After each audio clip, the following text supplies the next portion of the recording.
kakain dahil uwi ako ngayon.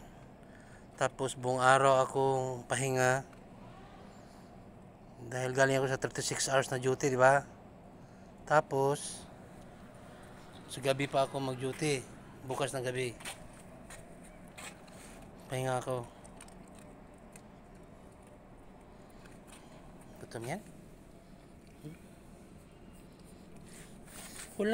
Actually, walang gustong mag-care sa'yo dahil honestly, ang pangit mo eh.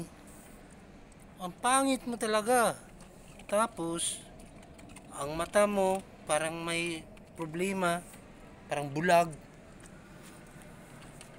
Oo. Alam mo naman ang mga ano ngayon eh.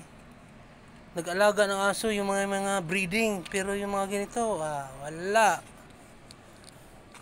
Ako, kahit sino, basta may buhay, nakaawa yan.